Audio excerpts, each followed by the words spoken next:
નમસ્કાર, આપ જોઈ રહ્યા છો સ્પાર્ક ટુડે ન્યૂઝ.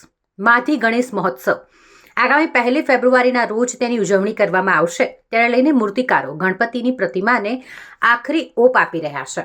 સમગ્ર મહારાષ્ટ્રમાં માખી ગણેશ મહોત્સવની ઉજવણી કરવામાં આવે છે. માખી ગણેશ મહોત્સવની મહારાષ્ટ્રીયન લોકોમાં અનોખી માન્યતા છે. માખી મહોત્સવમાં ચતુર્થીના દિવસે ગણેશ ભક્તો પોતાના ઘરમાં ભગવાન ગણેશની મૂર્તિની સ્થાપના કરે છે, તેની પૂજા અર્ચના કરે છે. અને હવે માખી ગણેશ ચતુર્થીની ઉજવણીનું ચલણ ગુજરાતમાં આવેલ વડોદરામાં પણ વધી રહ્યું છે. ઉલ્લેખનીય છે કે આ શહેરમાં પણ મોટા પાયે મહારાષ્ટ્રીયન સમાજના લોકો વસવાટ કરે છે.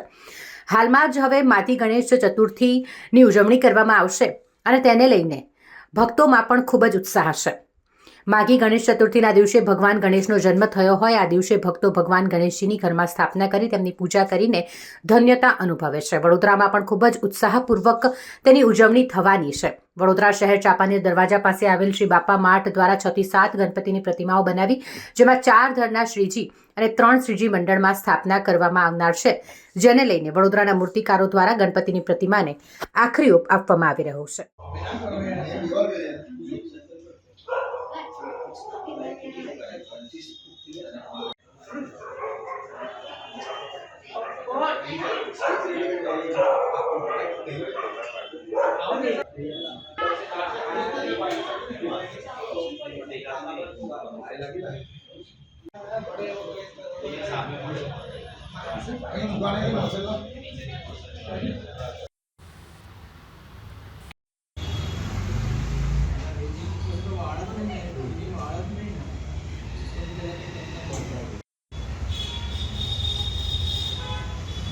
બાપા મારા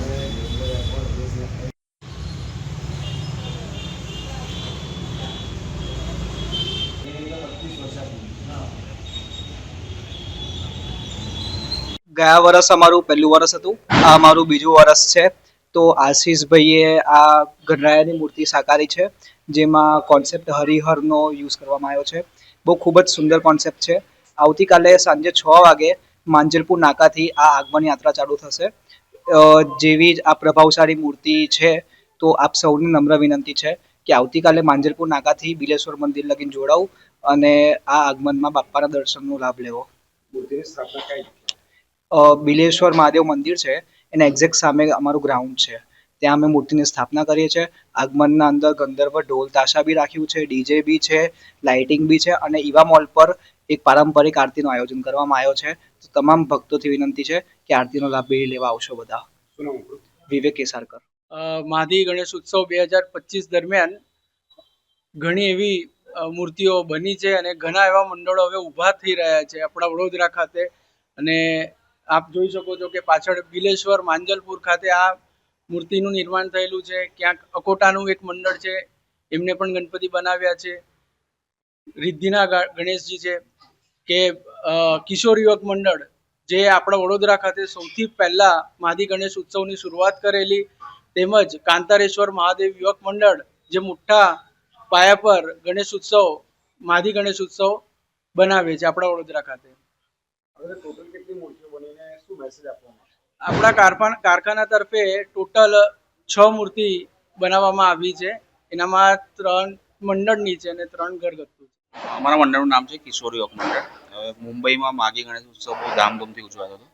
એ જોઈને આપણે વડોદરામાં પણ ચાલુ કર્યું કે લોકો માઘ મહિનામાં ગણપતિ બેસાડે જ્યારે ગણેશજીની બર્થડે આવે છે અને ધામધૂમથી ઉજવે. એટલે અમે આ વખતે અમારું 8મું વર્ષ છે અને અમે દર વર્ષે માટીની જ બેસાડીએ છીએ અને બીજા જેટલા બી મંડળ જોડાય છે બધાને એવા જ અવરોધ કરીએ છીએ કે તમે પણ બેસાડો અને બધા માટીની નાની મૂર્તિ તો નાની અને ઘરે બેસાડ્યો તો ઘરે કાં તો મંડળમાં. એટલે જેટલા બને એટલા વધારે મંડળ જોડાય તો એક આ પણ જે મેઇન આપણા ગણેશ ઉત્સવ આવે છે સપ્ટેમ્બર ઓક્ટોબરમાં, એ પ્રમાણે આ પણ માઘી ગણેશનું મહત્વ વધે અને લોકો માઘ મહિનામાં ગણપતિની પૂજા કરે અને ફળ પ્રાપ્ત કરે.